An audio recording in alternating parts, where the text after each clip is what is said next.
Welcome to the Deep End by On Deck, a podcast where visionary builders, creators, and experts discuss world-changing ideas. I'm your host, Marshall Kozlov. Let's dive in.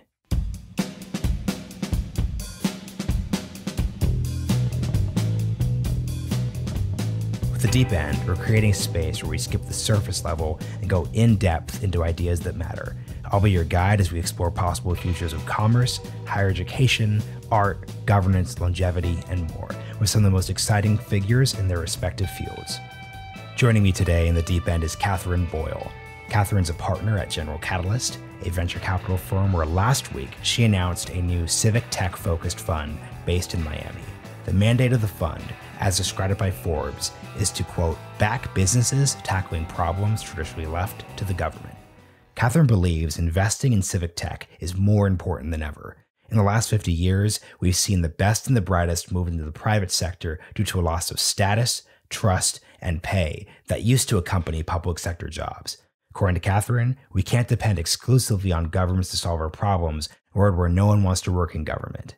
In order to serve the public effectively, we must fund civic tech startups to ensure our top talent is working on important problems facing almost everything from public safety to infrastructure and education. The Deep End is produced by On Deck, where top talent goes to accelerate their ideas and careers. We hope that those who listen to the ideas on the show are inspired to build. To learn more about On Deck's programs, visit beondeck.com. For show notes and additional resources related to the Deep End, check out ideas.beondeck.com. All right, let's dive in.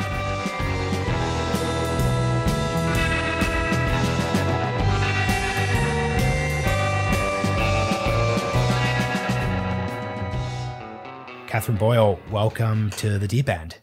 Thanks so much for having me. It's great to be here. I'm really glad to have you in our first set of guests because, as I was mentioning before we started, I'm actually, as a former Washingtonian, deeply interested in the idea of civic tech and finding ways to address problems which are traditionally dealt with through the public sector through alternate means, which is something that just matters in a world where you don't just have economic stagnation, but there's also political polarization. So finding alternate methods of addressing this is just incredibly important. So let's start here. What are the challenges that the U.S. specifically is facing when it comes to these civic tech issues? So, for example, you've discussed education, healthcare, physical infrastructure. What's just a good layout of what the problem in these spaces are? Sure, yeah. So I can start by just defining civic technology as it's any sort of company that is augmenting or supplanting the traditional roles of government. So when you think of what does the government provide us, what does the federal government provide us? Well, the federal government is largely responsible for education. It has, it builds our highway system. It's in charge of transportation. The way I like to think of it is any executive department has a technology company that could be the second generation of the analog technology or of the analog executive department. So the 5 core areas of civic tech that I focus on are aerospace and defense, which have largely been a focus of government. Government has always outsourced to private companies our aerospace industry and our defense industry. So that's sort of one that's like kind of classically understood. But there's other areas, so public safety, so companies that are helping with any sort of policing or helping with any sort of safety issue, transportation, as I mentioned, there's a lot of changes happening because of autonomy, a lot of changes happening. When you think of what is the number one job in America, it is driver. So transportation is closely linked to a lot of policy issues.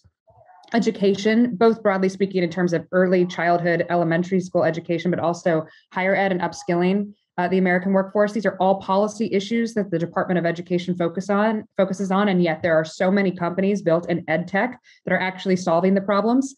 And then finally, infrastructure, which is an area that I think Silicon Valley has long sort of not focused on because it is so expensive in some ways, and that's always been sort of a primary function of government. But when you look at sort of how AI is affecting infrastructure and how a lot of companies are being built to solve these problems, there's a lot more infrastructure companies happening. And so I think of those kind of 5 core areas as a starting point of civic technology. And you mentioned, where is the impetus for this coming from?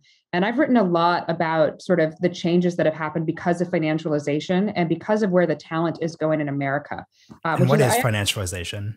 So financialization the way that I am defining it is more focused on, we have become a financial economy that has actually allowed for, like most of the jobs are related to the finance industry, or most of the high paying jobs are related for the finance industry. The best example is when you look at sort of the difference between government work in the 1950s and sort of like work in a company, the delta between the two salaries, if you were going into government and you were going into finance, was actually not that high.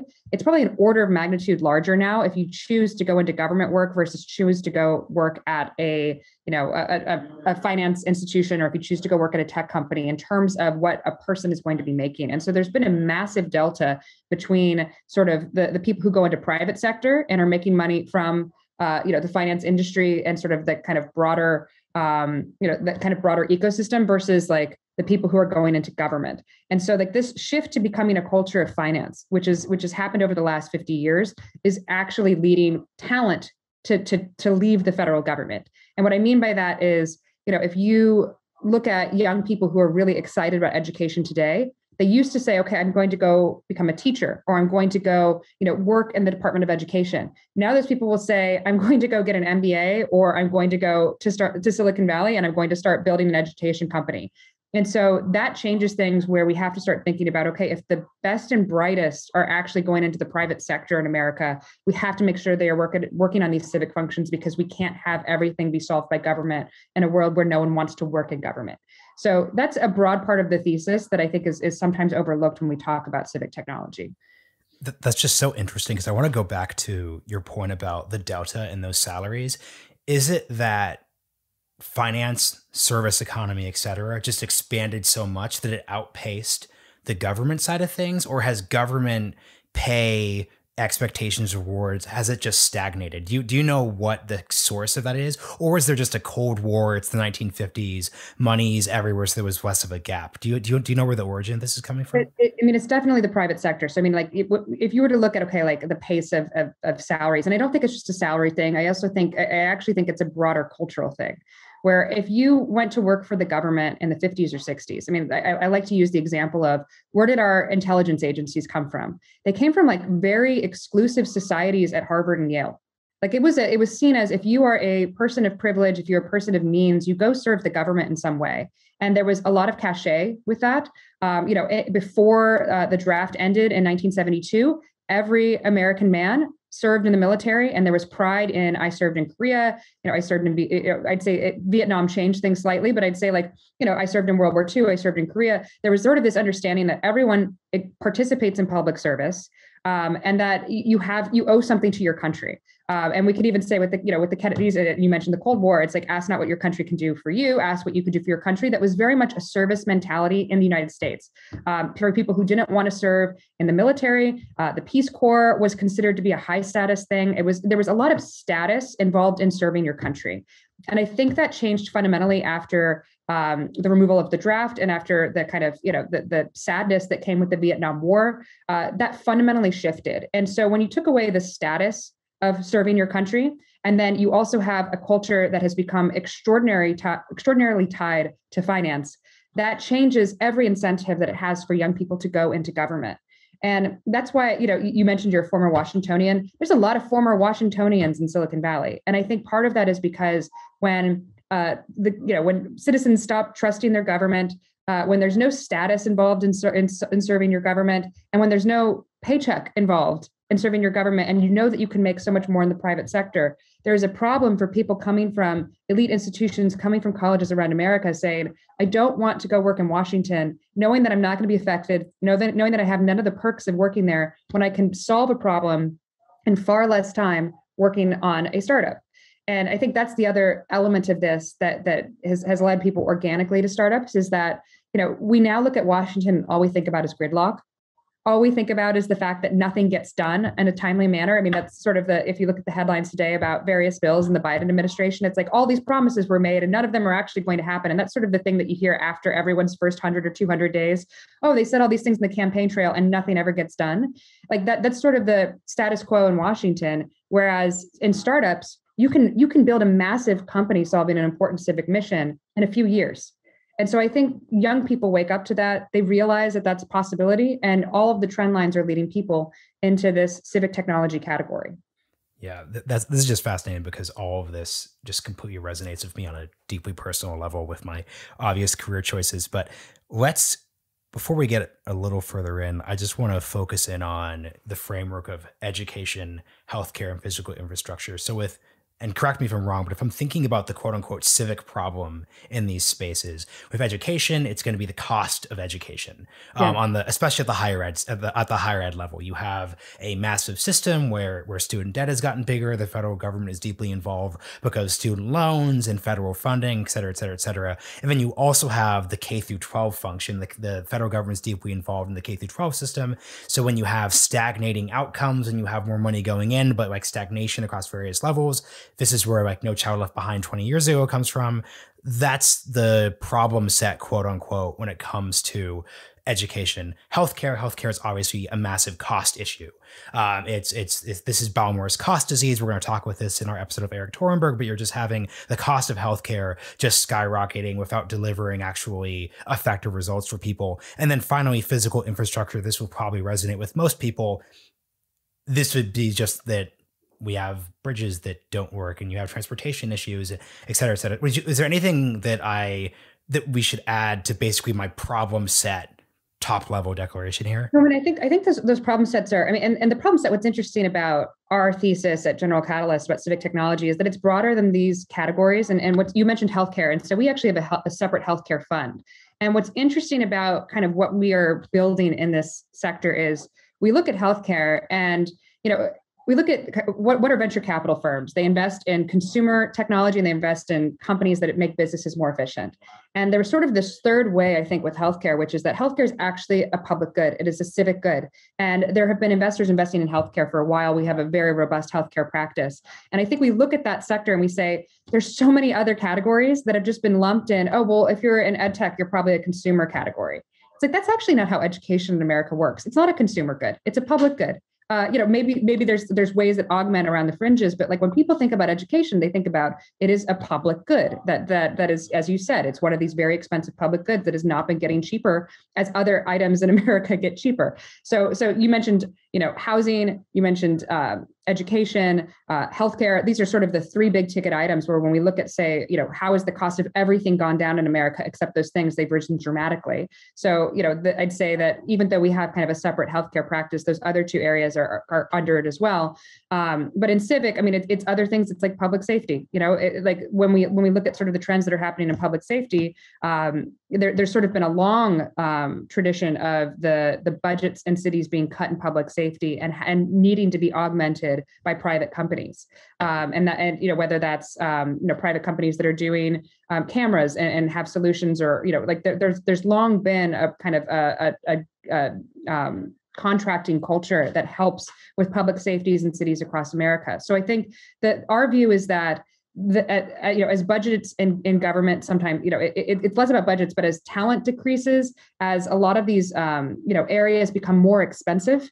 As we're talking about, there will need to be tech solutions that make things better, faster, and cheaper. And that's the purpose ultimately of technology.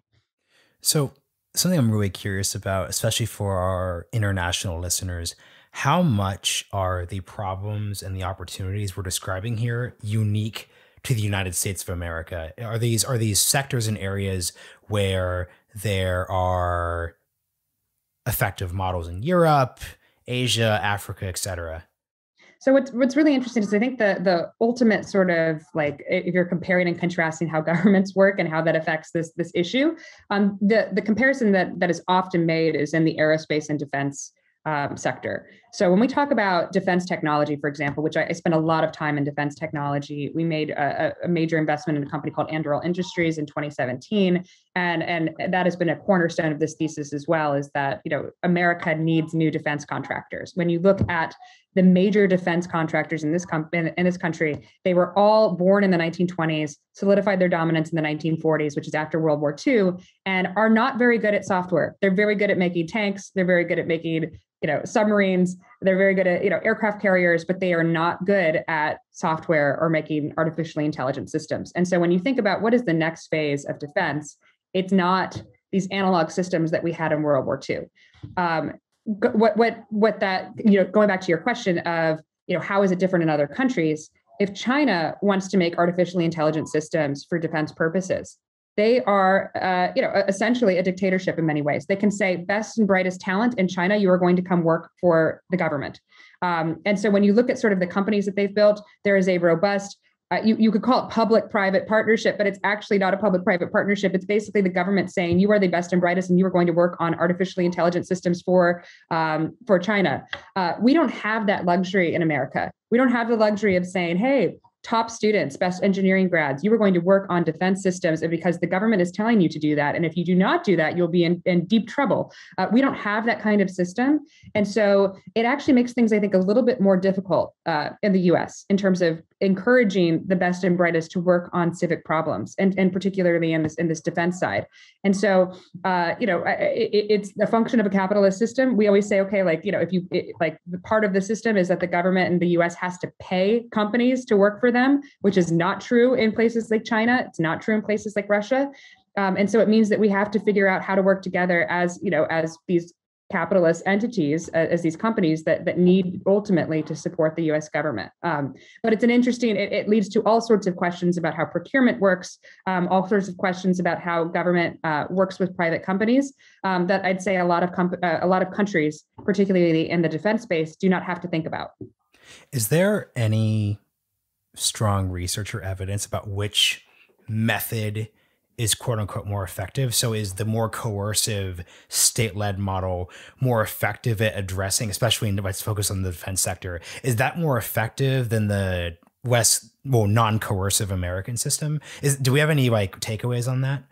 It's interesting because I think if you look back, our system's actually been pretty, effective in many ways. Like if you look at just the history of the 20th century, I think where the fear is coming from, particularly, from the DoD and from people in Washington, is that we've had this paradigm shift in technology that has happened over the last 20 years, and that the U.S. government is not catching up with its peers in Russia and China in terms of we're now at near peer effectiveness, and I think that is something that is nerve-wracking because we've always been the dominant force in aerospace and defense. We've always had the best technology. We've always had the head start. And now we don't. And I think that is because one, we have a hard time procuring these types of solutions. And part of that is just because of the culture around procurement. I think the other part of it is that, a lot of the best and brightest are going to work at Facebook. They're going to work at Google. They're going to work at these companies that are not focused on important, these sort of very important missions. And so that's a cultural shift that needs to happen among Silicon Valley engineers. And I think it started, frankly. I mean, the number of defense companies that have emerged in the last 5 years that are focused on this important mission is extraordinary. And so I think we're seeing that shift. But it had people not started talking about it, had they not recognized the differences in the systems, we would have had a big problem, given that a lot of our best and brightest talent is going to the private sector and working on, various problems that are not nearly as important as working for the U.S. Department of Defense. The way you just set it up, especially at the last 5 years point, why is now different and why is now unique? Because obviously, it's a very basic thing, but we talk about it with biology. But for me, the whole Mark Andreessen software is eating the world article is just a really foundational piece of reading for me because it helps me really conceptualize at a very basic level. Okay, the internet, digital technology will just reshape basically every industry you can imagine. So there's a world where I could come to General Catalyst, pretend I have technical skills for a second other than podcasting, or I could come to General Catalyst and tell you some sort of Civic Tech story in 2011, 2012, 2013. Software is eating the world. It's affecting all these public sector things. We're going to have that opportunity. But from my understanding, and correct me if I'm wrong, those opportunities didn't quite manifest themselves in the same way that they did in consumer internet, consumer social, et cetera, D2C products, et cetera, et cetera, et cetera. So what is unique about this moment right now that makes you think this practice has an ability to really make impact both on the public sector level, but obviously on the fact that this is a venture capital firm and there needs to be a return for investors? That's a great question. And what I'd say is, there were companies. I mean, when I look at a company that's in our portfolio that I think is an extraordinary civic technology company, it's called Guild Education. It's based in Denver, and it's helping with the upskilling of the American workforce. when I look at a company like that, that was built in 2015 or started and founded in 2015. And so, there are examples, Anduril was founded in 2017. And, I think the post you're talking about, I think was written in 2010, 2011. And there are examples of civic companies that have been built that are, now growing very, very fast and that are, very much kind of from that era that you're pointing to in terms of consumer and enterprise. I think there's a couple reasons why it's been largely ignored, even though there are great examples. One is that I think like SaaS and fintech, like sort of the two dominant practice areas of the last 10 years, were just so lucrative and there was so much to build in those areas that you just saw practices emerge in those areas. And like, people look at just like SaaS is really easy. It's like, I don't want to say it's ever easy to build a company, but it's much harder to build a hardware company that is selling to the US government through procurement channels than it is to find customers that are willing to do bottoms up SaaS or consumers that are willing to pay for something and experiment with something. So I think like when you just look at just the sizes of the opportunities in both consumer and SaaS, and then also just look at the fact that it has never been easier in some ways to stand up a company, to found a company, because you don't need servers in a garage anymore. There's been a lot of macro shifts that have led people to say it's easier to start these companies and to solve these unique problems that people have experienced. So I have nothing against enterprise SaaS. It's just they're very different styles of companies. The second thing I'd say is you need to understand how these sectors work. And you need to, I would say, have subject matter expertise, not necessarily that you worked in government before or that you worked at a company that was, founded in aerospace and defense and you have to kind of, have that experience. But there's so much that you have to learn about the playbook of selling to government or working within these highly regulated industries or working with various stakeholders. If you're working, in a civic area, that it does weed out a lot of people who might have expertise in just kind of general business. Mm-hmm. And so I do think that it takes very unique founders in order to build in these sectors. And they have to just have a little bit of an understanding of, okay, if we're going to be selling to the US government, we understand procurement timelines are often 18 to 24 months at best. And that's very different than building a consumer social startup out of your dorm room. So I think those are part of the reasons. But why now? One of the things that I do think has happened is that so much talent has decided to go into tech.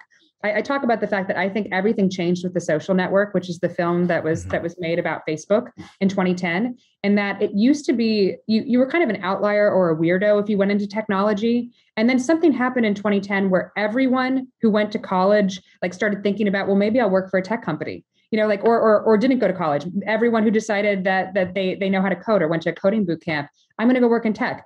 And it used to be sort of this other industry that sort of people went to, but it wasn't, you look at the numbers of people going into technology after they finish their education, and it's just extraordinary. It has exploded in terms of interest. And so that means that it's become a little bit more normal.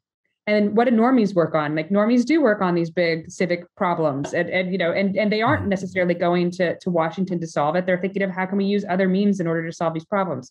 So I do think that there has been this sort of mass shift in the mindset of working in technology that has led people to focus on problems that historically just haven't been part of sort of the Silicon Valley idea of what it means to be a good company.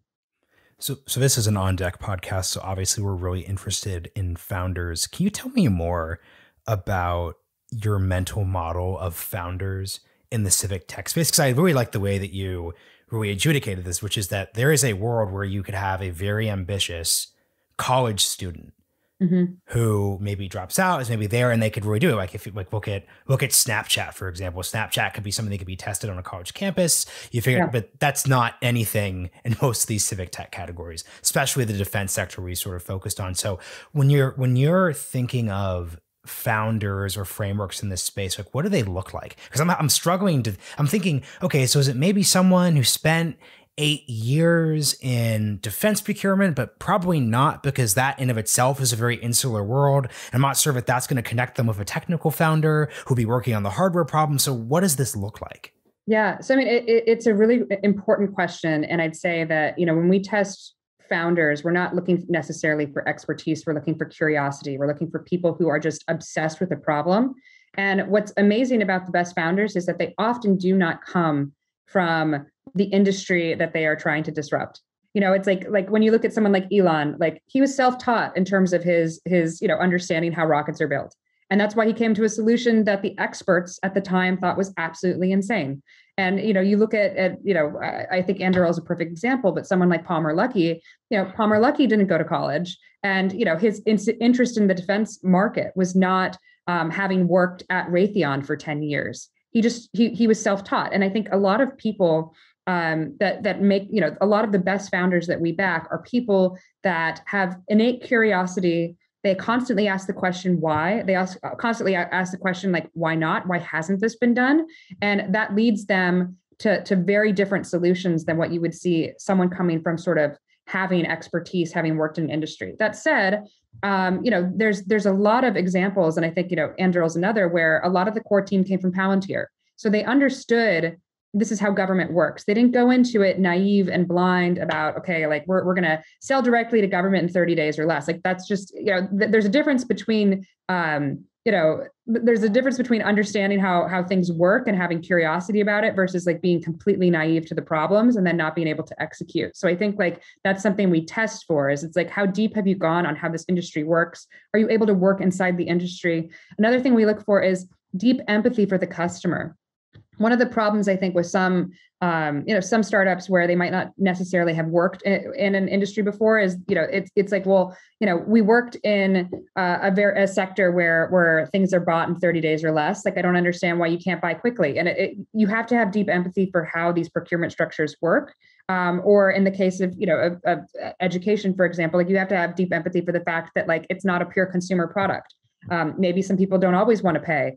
Maybe if you're working with companies, they have a reason why they're working with you, and it might be related more to retention than to even education in many ways. So like there's a lot of, I think, complex things you have to understand if you're going into a lot of these markets. But what's great is that the best founders do their research, they do their homework, and they come up with solutions that I'd say the experts might have overlooked because they've been entrenched in sort of this is the way things have always been done.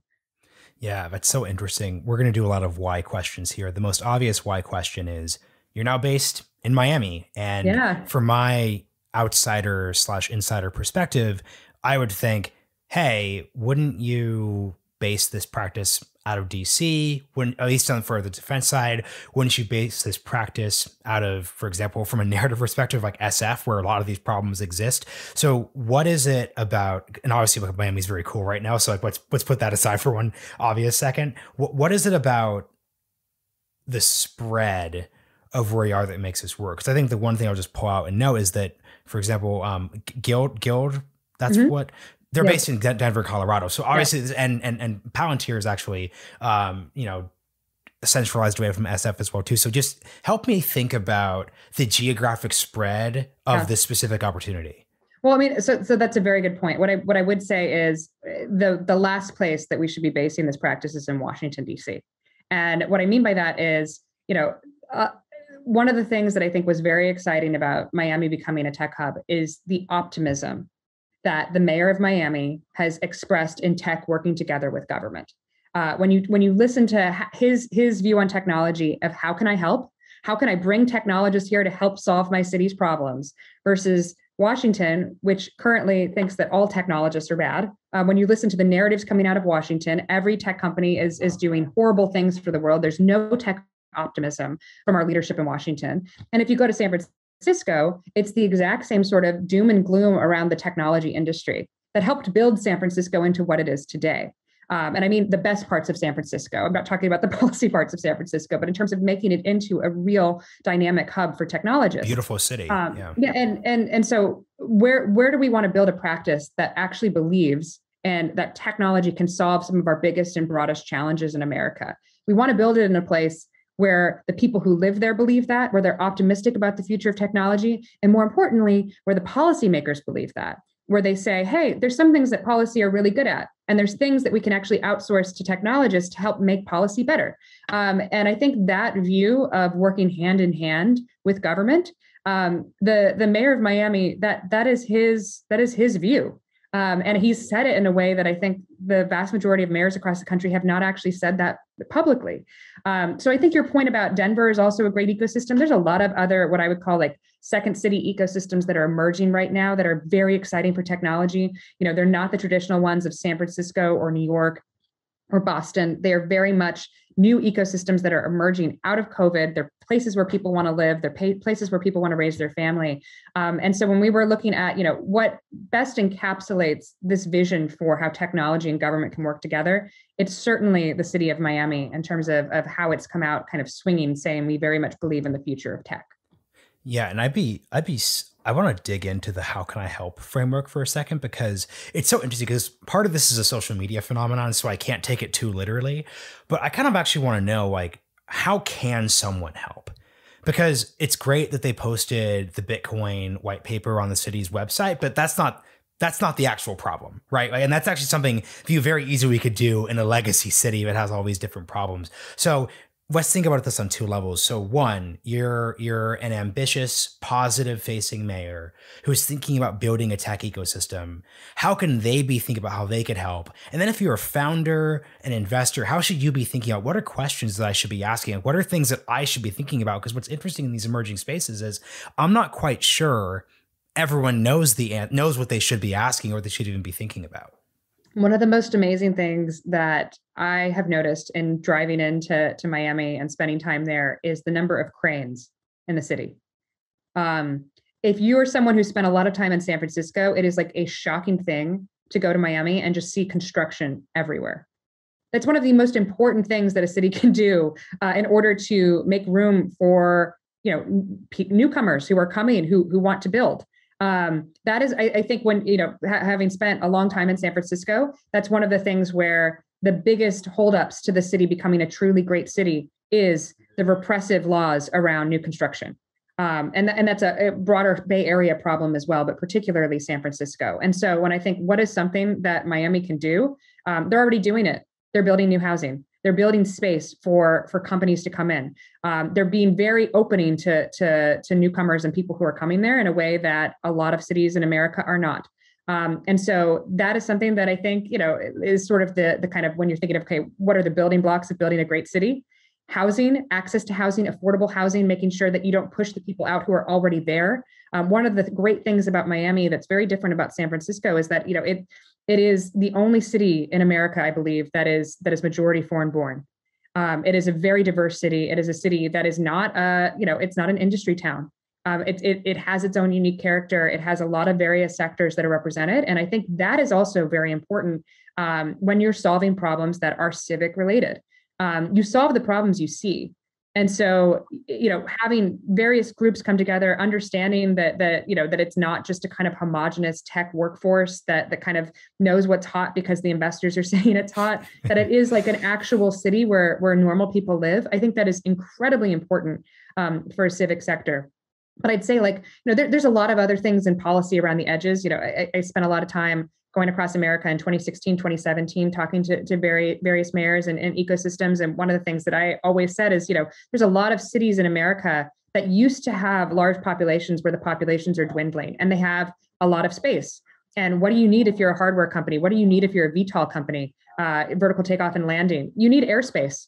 And so having more forward-thinking regulations around companies building things that may be a little bit more on the fringe, that's something that any city can do to attract talent. But I think the ultimate thing that a city can do to become a great hub is build housing and build places for people to live and make it affordable so that young people, don't have to have $1 million in cash in order to buy a home. I think that, the average price of a home in San Francisco now is, I think, at 1.6 million. I mean, that is not affordable for Americans who aren't coming from very great companies that have already exited or something. So I think that is something that particularly Miami has focused on. Yeah, and I'm curious, one of the startups that y'all are funding is actually focused specifically in the housing space. So I'm just curious what the takeaways have been from that experience and the opportunity there specifically. So what's interesting about kind of the infrastructure category that we're focused on is that there aren't I'd say when we look at our whole core portfolio and the the companies that we would classify as civic, I'd say infrastructure is the one where one, it's the one we're talking about the most, which I think is very interesting on the policy side. But it's the area where I think there's a need for more creativity. There's a need for more companies.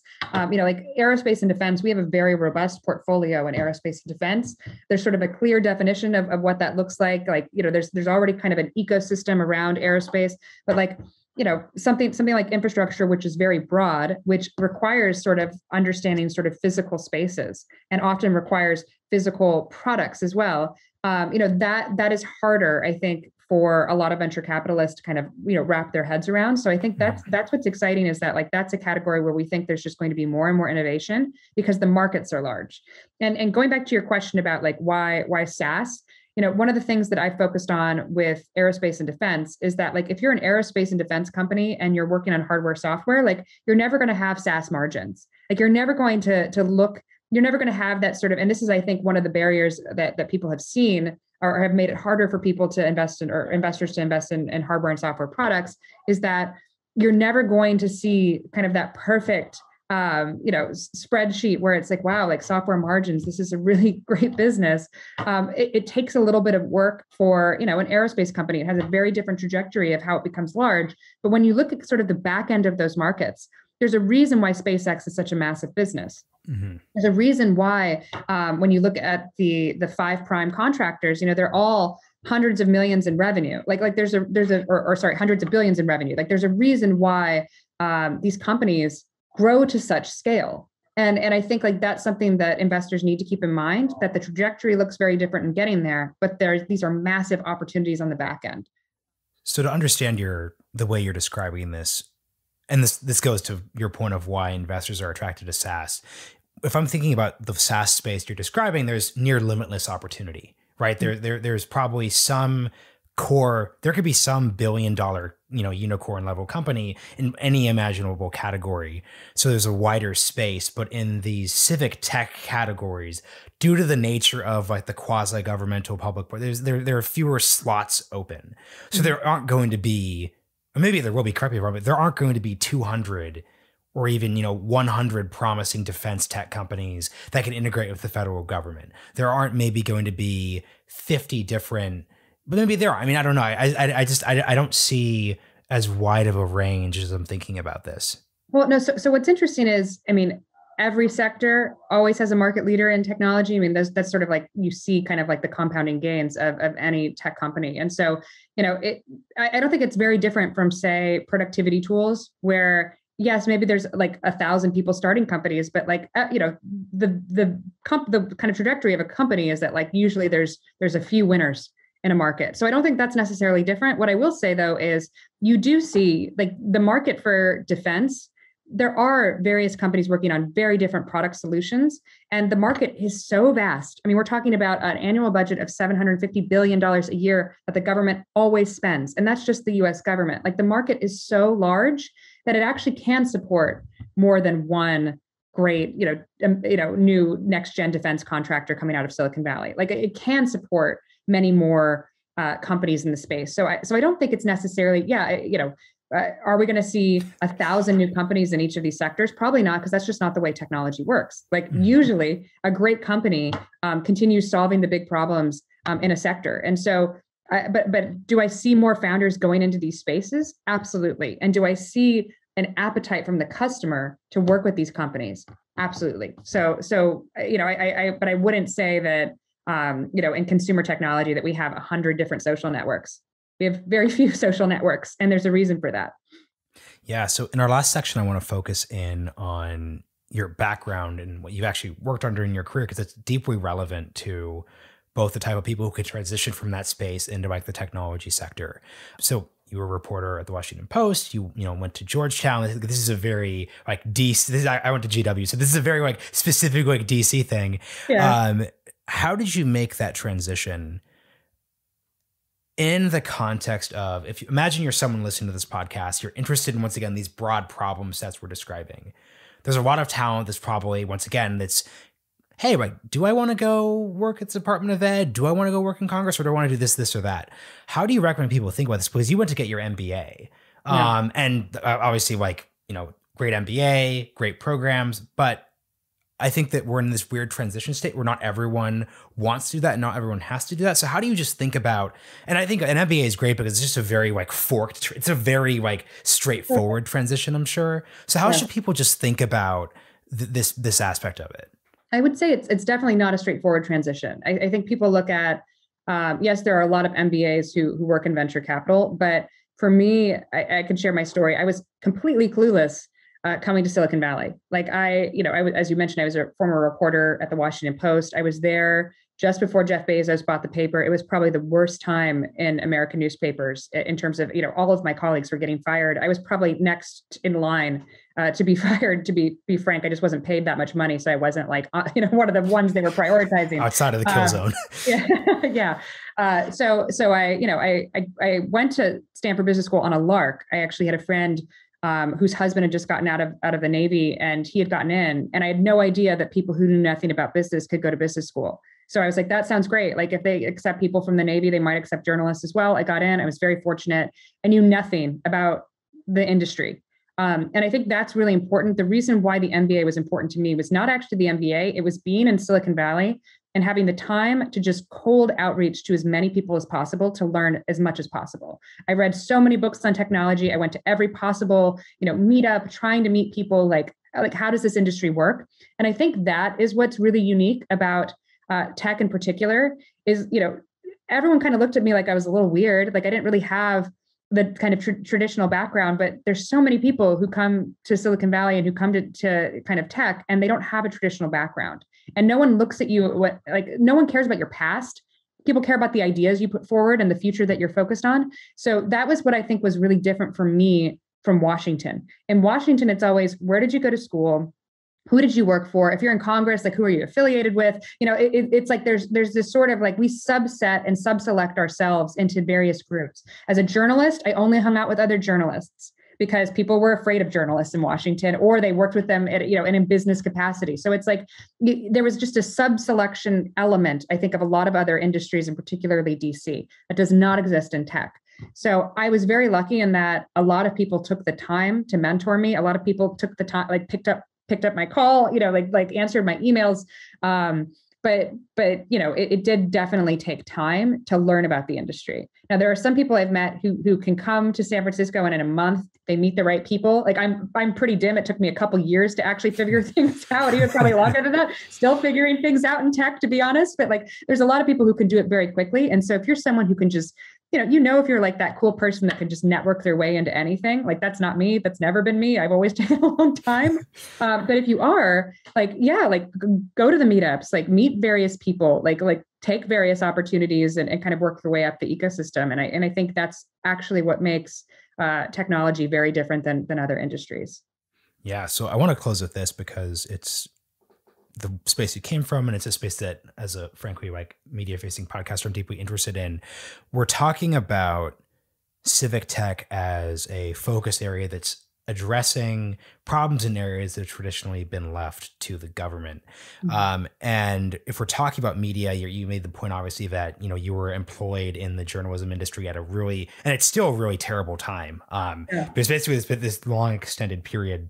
How do you think about the problems in that industry, specifically focusing? So let's not focus on like big national papers with 100-year-old legacy brands. Let's focus on, hey, like a local paper serves a deeply important civic function. Mm-hmm. There's this great study that I can't remember off the top of my head that actually showed that in cities where the local paper fell away, corruption actually increased because it's actually deeply important to have someone writing the beat on City Hall and exposure, all the best case versions of why journalism is important. But that's not quite a government role. There are obviously countries, especially in Europe, where like government would put money into supporting the more public goody aspects of journalism. But as you're just thinking about this broad practice and just like the industry you came from, how do you just think about the problems, the opportunities, and the weird intersection of public good, but private delivery, but there are also nonprofits? It's just really weird amalgamation of all these trends we're talking about. Yeah. Well, I mean, I'll say, it is clearly a public good. The First Amendment is the backbone of our country. And so journalism is very important. What I like to point to, and what I think is still shocking to me this day, is that these legacy papers, and pretty much like any city paper in America, they were built to deliver a paper. And I can't stress that enough. Like, we are still delivering paper copies of things to people's doorsteps. Like, think about like just how a business has to be built in order to do that. And then think about the fact that you and I are talking over Zoom right now. So like that is a huge problem. Like I can't think of any industry. And I'm always amazed at how my colleagues who had been at the Washington Post for a very long time sort of didn't see it coming. They were sort of in love with the paper product, that they just didn't even see the fact that the paper product is from a 20th century era, and like it's just not even needed anymore. It's more of one of these like sort of beautiful things you can have in your home to show status. It's like actually not needed in terms of its functionality. Like, that is like the core problem, is that these businesses are built for a totally different era, and journalism is one of the first industries that was completely destroyed by the internet. And I think that is one of the big problems, is just the businesses haven't taken the time to modernize. I mean, when I was at the Washington Post in 2014, we still had a print and digital divide. It was seven years ago. As in they were separate parts, like separate employees, There were employees that worked on the digital product, and there were employees that worked on the print product that would have their things posted for digital, as though these are totally different sectors. And that's one of the things that I think is overlooked when we talk about like, how do we solve the problem of journalism? You either have to get these behemoth legacy companies to completely change how they're organized, which is never going to happen. And I can't think of any other company that's been able to say, we had this sort of technological massive shift, and we've been able to completely fire all of the managers who know nothing about it, and we've just rebuilt from scratch, and we've used this brand. It looks great. That will never happen. Like, maybe the New York Times and the Washington Post are getting through it because with subscription. And maybe they're getting through it because they've had investment. Like someone like Jeff Bezos, it's a private company. Like, if you have a billionaire or the richest man in the world that's leading your company and willing to invest in that transition, maybe it will happen. But I can't think of any company that has been able to do it naturally. And so you're going to see a few companies survive. The rest of them, unfortunately, are going to have to go through this very painful process of either modernizing completely, going through a kind of business reconstruction.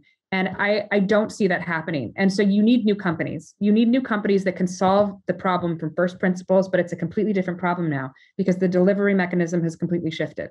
So that's why I'm excited about companies like Substack that are building the infrastructure for the 21st century and not, the 20th century sort of like, let's completely try to, change the model of these brands that have existed for a long time. I agree with you that local journalism is suffering. These are small businesses in many ways, and they don't have the same sort of deep pockets that someone like the Washington Post has.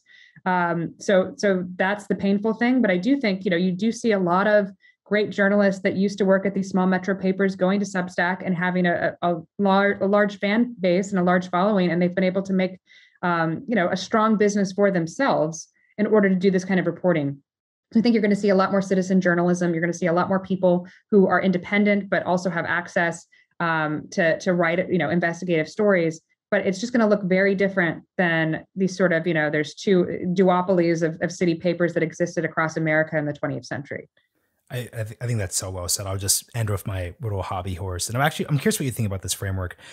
So there's a lot of energy to bring not the nonprofit space into preserving journalism. And a concern I have is that I love your dichotomy of the 20th century model and the 21st century model. And the concern I have is that it's great that you see nonprofit energy in this space. It's great that you could preserve things, but there's also a danger of preserving things too much. So there's a danger of just using nonprofit dollars and donations and some big funder to just preserve a legacy model as if it was in amber, rather than helping people build the next thing. So I hope that's something that people who are focused on the industry find a way to balance. How do you acknowledge that sometimes there are just going to be towns where it's unlikely that a Substack level journalist probably won't live in. So maybe there's a world where you could use a nonprofit to support that, et cetera, et cetera, et cetera. So I just love the 20th century versus 21st century dichotomy you gave, because it applies to basically every single conversation we're having. We started with defense tech from the 1920s and the 1940s. We're talking now about journalism. It all crosses against that. Yeah. I think you pointed out something smart on nonprofits as well, which is that, there might be a rich patron that's really excited about investigating a certain department in a small city. And that also bleeds into another problem that we have, which is that Americans do not trust the media anymore. that is not a new phenomena. I think people think it's like a very recent phenomena, but it's a 30-year trend where we've separated ourselves into, if you believe a certain political system, you're going to watch this media, you're going to listen to this media, and vice versa. And so that is a 30-year trend that is culminating. And so it is very difficult for a nonprofit to say, well, we are an unbiased nonprofit that's funded by one patron, and we're going to look at this institution without any sort of input from the patron who's giving us money. That I think is actually the problem with nonprofits, is that in this new ecosystem where no one trusts media, the idea that you're going to have an unbiased investigation from a rich patron who's funding it from a nonprofit perspective, I think will actually be less trusted than a for-profit business. Because at least with for-profit, you're only investigating things that people will pay for. But if you have a rich patron who's paying to have a niche thing happen, people are just going to overlook it, and it's not going to have an impact anyway. So well said. Well, Katherine, we covered a lot here. I hope that people have a strong understanding of this. Anything you'd like to reference people to? I don't just mean in the sense of like company pitches, just because once again, like the idea behind this episode is we're describing this really fascinating space, like Civic Tech. Like, actually, I love your point about you read all these things. Like, is there something people should read about more? Is there an interesting paper?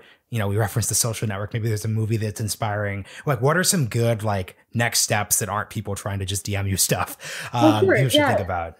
So we published our thesis, the Civic Vertical, on our website, generalcatalyst.com. You should look at it there. It goes into a lot more depth than I did on this podcast about the types of companies and sort of, how they function and sort of why now. So definitely, check that thesis out. It's a lot better written than how I've spoken today. And then I think, another piece that I wrote on Substack a couple of months ago, which is sort of like the origins of this thesis, is a company called, or it's a piece called Make Government Cool Again. And it really focuses on this change in talent, because I think that is something that is overlooked when you see that the talent is no longer going to Washington, whereas other countries, our adversaries, do not have that problem. Their capitals are working with the most talented people in their country. We have to figure out a solution. And I think the solution is going to be technology working hand in hand with government and augmenting the functions of government. And so that goes into a much longer understanding of sort of why this is happening and sort of why it's a good thing that technology is sort of in some ways augmenting the functions here. It's a great call to action. Katherine, thank you so much for joining. Thanks so much.